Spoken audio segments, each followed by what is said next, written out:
I recently spent about an hour with Anno 1800, my very first Anno game, and I have to say, it was an interesting experience. This is a title that blends city building, resource management, and strategy into something that feels almost like a hybrid between an RPG and an RTS. You're not commanding armies in the traditional sense. Instead, you're stepping into the shoes of a wealthy ruler in the industrial age, planning cities, managing production chains, and shaping the economy.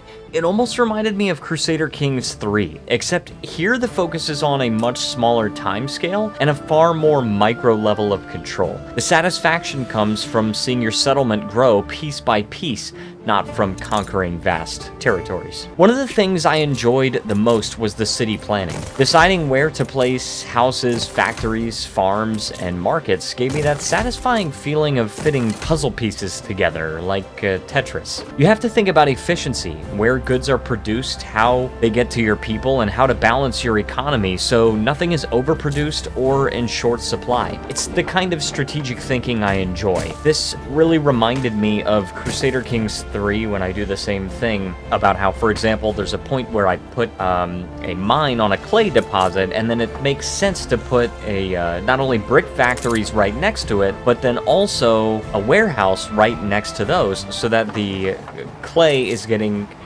sent directly from the mine to the warehouse, and then the brick factory workers are picking it up right from that same warehouse, and it's all about efficiency there, so that's something that I enjoy. That said, there were some early frustrations. Movement around the map requires the arrow keys instead of the more standard WASD setup that's more common nowadays. I could have changed this in the controls. I just want to note that it's not the default, so it was a little bit clunky. I constantly found myself trying to use WASD out of habit and having to correct myself. Like I said, I could have changed it. The reason I didn't is that those were for other hotkeys. I didn't want to mess anything up in case the tutorial called for me to press a certain key or whatever. It did not, but regardless. It's a small thing, but when you're used to more modern control schemes, it stands out. Visually, for a game released in 2019, Anno 1800 still holds up quite well. The environments are detailed and the architecture has a lot of charm, especially when you zoom in and watch your city come to life. However, the animations do feel dated.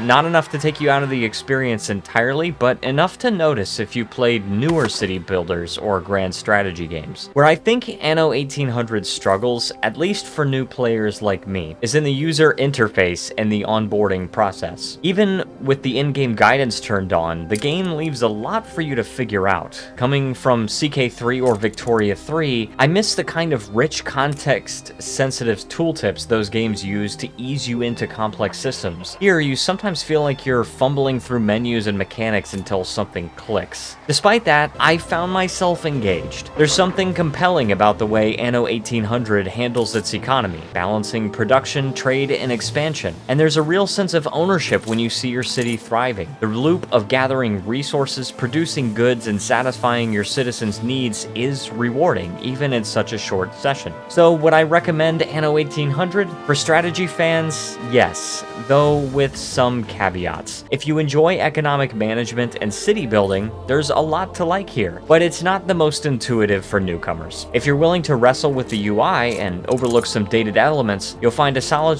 strategy experience beneath the surface. For me, even as someone new to the series, it was enjoyable enough that I'd like to return to it, but it's definitely a game that rewards patience and a willingness to learn its systems. Also, I cannot stand Ubisoft's thing that comes up when you try to launch the game from Steam. Ubisoft, you gotta get rid of that. Thank you so much for watching this review. I will see you next time, and you need to relax.